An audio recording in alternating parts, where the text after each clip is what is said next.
Let me ask you something honestly. Have you ever walked into a gallery or a museum and felt small? Like you don't know the right things to say, like maybe you should not even be there? I have, and I have spent years in the art world.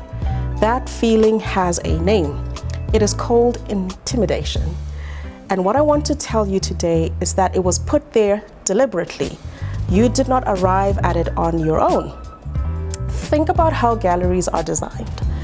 White walls, silence, no labels that actually explain everything.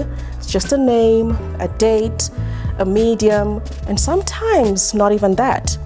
The language used to describe art, even the titles of exhibitions, is often written for people who already know, people who studied art, who grew up around art, who were handed that vocabulary very early.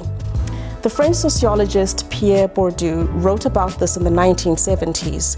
He talked about something he called cultural capital.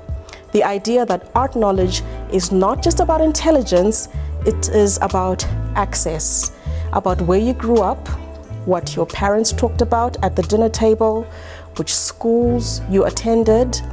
And if nobody handed you that vocabulary, it does not mean that you don't belong. It means that the door was narrower for you than for others. And in our context, as Africans, as Zimbabweans, there's an extra layer to this. Many of us grew up in homes where art was either deeply spiritual or connected to the ancestors or to ceremony, to things that you did not touch or question. Or it was something that we saw in colonial institutions that told us that African objects were artifacts and European paintings were art. That distinction is not neutral. It carries a whole history of whose creativity gets to be called art and whose gets filed under culture or craft. So when we walk into a gallery, especially a Western gallery, we are walking in carrying all of that. And feeling out of place is not our failure. It is the architecture of that space doing its job. So I don't want to just name the problem and leave you there. What I want to offer you is this. Intimidation is constructed, which means that it can also be deconstructed. And not really by making art simpler, not by making it dumbing it down, but by shifting where the authority sits. The authority does not live in the white walls. It does not live in the curator's label or the auction house's pricing.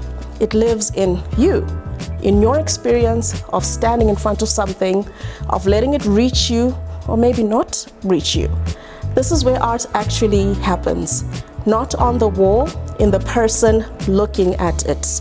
So next time that you walk into a gallery and you feel that tightening, that whisper that says, oof, I don't know what I'm doing here and I don't know enough to be here, I want you to remember that the tightening was designed. You were always allowed to be there. You just weren't always told that.